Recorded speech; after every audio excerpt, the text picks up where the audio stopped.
청주 오송 제3생명과학 국가산업단지와 충주 바이오헬스 국가산업단지 조성 사업이 기획재정부 예비타당성 조사를 통과했습니다. 댐 주변 지역 보조금에 대한 감독이 제대로 이뤄지지 않고 있습니다. 점검도 수박 겉핥기식으로 허술합니다. 공무집행방해 혐의로 기소됐다고 무죄가 나와도 누구도 책임을 지지 않는 일이 반복되고 있습니다. 여러분 안녕하십니까? 계속해서 충북 지역 뉴스입니다. 청주 오송과 충주에서 국가가 주도하는 초대형 산업단지 조성이 동시에 추진됩니다.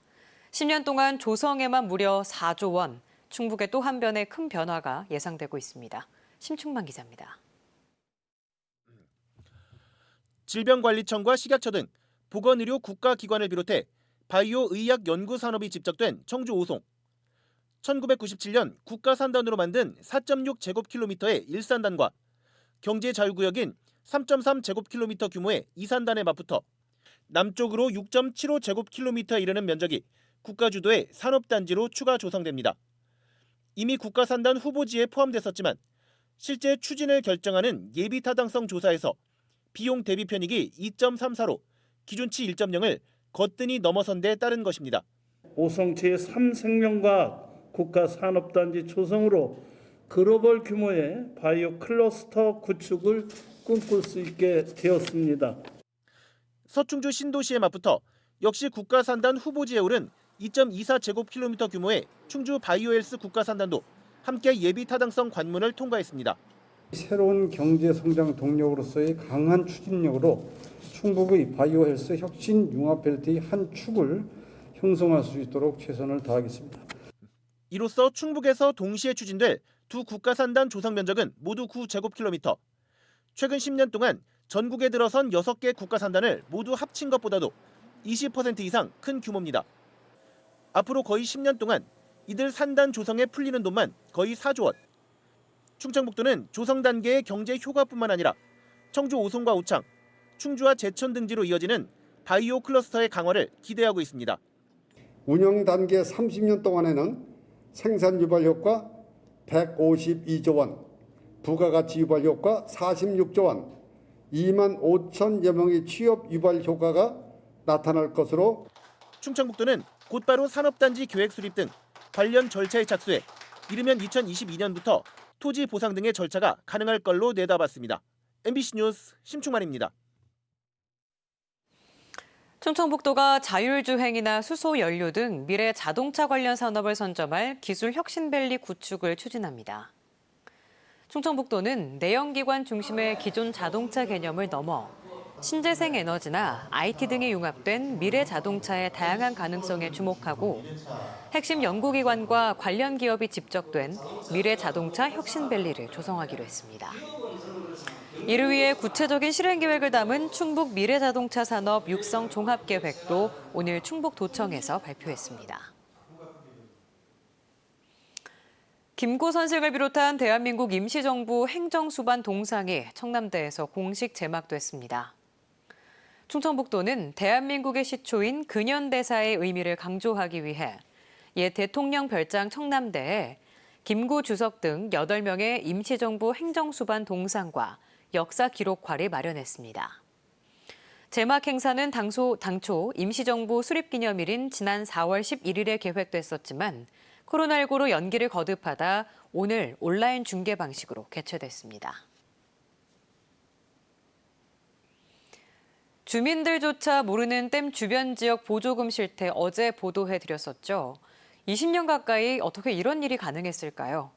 문제는 제대로 된 관리 감독이 이루어지지 않았다는 겁니다. 조미애 기자가 취재했습니다. 대청댐 주변이자 상수원 관리 지역인 보은군의 한 마을.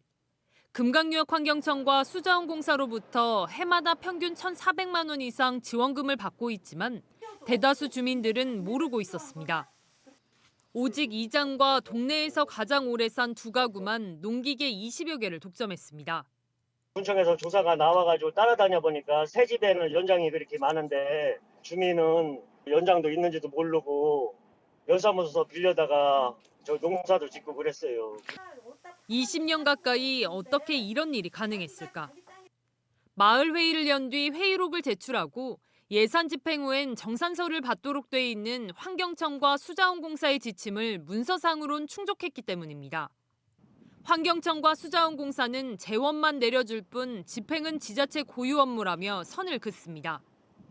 주민들이 정말 골고루 혜택을 보고 있는지에 대한 감독은 자신들의 소관이 아니라는 겁니다. 근데 지역 지원 사업은 군에 물어봐야 되는 거 아니에요? 지자체 잘할 수 있는 부분들은 지자체가, 우리가 잘할 수 있는 부분은 우리가 이렇게 지원해서 나눠서 쓰고 있는 거잖아요. 주민 가까이서 민원을 접하는 관할 행정복지센터나 보훈구는 수박 겉핥기식으로 점검해왔습니다. 사업비를 가지고 물품을 샀으니까 누가 사용하는지 그런 걸 파악하는 건 아니고요. 물건이 그 마을에 있고 사용을 하는지 그거를 확인하고. 또 원주민만이 아닌 모든 주민이 혜택을 누릴 수 있도록 관련법 개정이 된 사실도 모른 채 그저 이장말만 믿었습니다. 그 예전 거하고 이제 그 바뀌는 과정에서 시행하면서 이제 어떤 마을은 됐고, 필요하신 분은 필요한 농기계를 갖다가 그분들한테 가도 쓰면 되잖아요. 이장이 그렇게 얘기를 하더라고요. 전국적으로 댐 주변 수계 지역에 내려지는 돈은 해마다 1,000억 원이 넘습니다. 그러나 제대로 된 사후 관리나 감독 시스템은 무방비한 상태다 보니 주민들이 지자체에 호소해봤자 달라지는 게 없는 게 현실입니다. MBC 뉴스 조미애입니다. 퇴직경찰관의 누명 사건 연속 보도해드렸는데요. 이 공무집행 방해라는 게 현행 법제도의 허점 때문에 결국엔 무죄가 나와도 가해자는 별다른 책임을 지지 않는 어처구니 없는 일이 반복되고 있습니다. 정재영 기자가 취재했습니다. 분하고 억울한 심정, 그것 때문에 갑자기 혈압이 오르거나 음식물을 먹지를 못하고 잠을 편히 자지도 못하고 생활 자체가 다 깨져버리는 겁니다. 2009년 한밤중 갑작스런 음주 단속에 항의하다 졸지에 경찰관 팔을 꺾은 공무집행 방해범인에 체포된 박철 씨와 아내. 체포해. 이른바 할리우드 액션 경찰관 사건의 주인공입니다. 공무집행 방해도 모자라 박 씨의 결백을 주장한 아내와 아내 말이 사실이라는 박 씨에게 위증 혐의까지 덧씌웠고 무려 10년 동안 재판을 받아야 했습니다.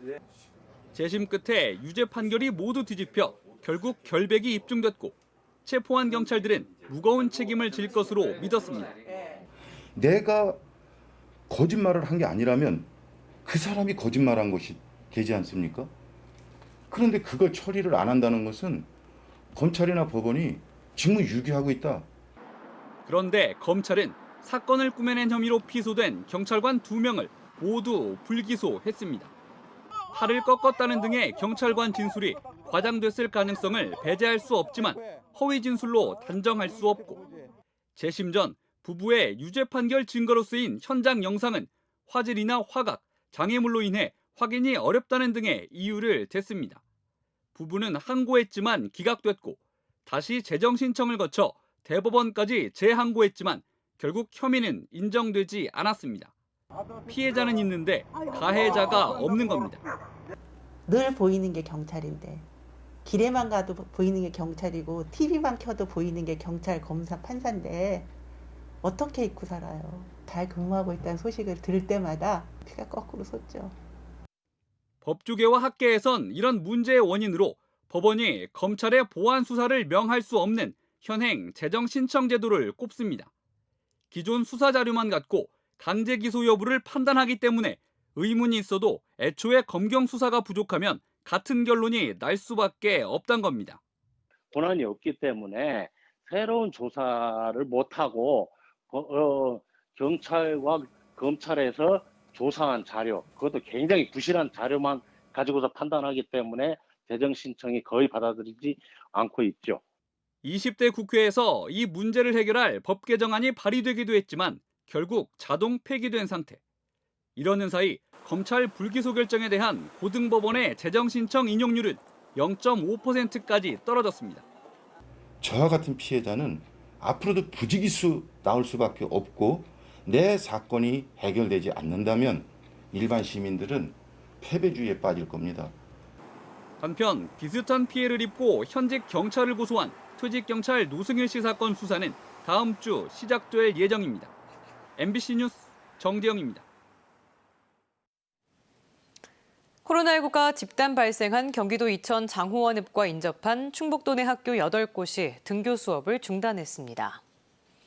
충청북도 교육청은 장호원읍과 동일 생활권인 음성 감곡면의 감곡초 등 초등학교 3곳과 감곡중, 매괴여중, 매괴고가 전면 원격 수업으로 전환됐다고 밝혔습니다. 학부모가 이천 확진자와 밀접 접촉한 충주 앙성초와 앙성중학교도 오늘 등교 수업을 중단했습니다. 2주 만에 재개된 정정순 캠프 관계자와 청주시 자원봉사센터 전 팀장의 재판에서도 정정순 의원을 놓고 검찰과 변호인이 강대강으로 맞섰습니다. 청주지검은 정 의원이 수차례 출석 요구에도 비협조적인 태도를 보여 이해하기 힘들지만 피고인들 방어권 차원을 고려했다며 뒤늦게 일부 증거 목록을 제출했습니다. 권모 씨 변호인은 검찰이 공범관계 자백을 강요하고 있다고 주장하며 권 씨가 창당구 자원봉사대 350여 명의 명단만 원했을 뿐 3만 명이 넘는 일반 봉사자 명단을 요구하지 않았다고 진술했습니다. 충북지역 뉴스였습니다. 고맙습니다.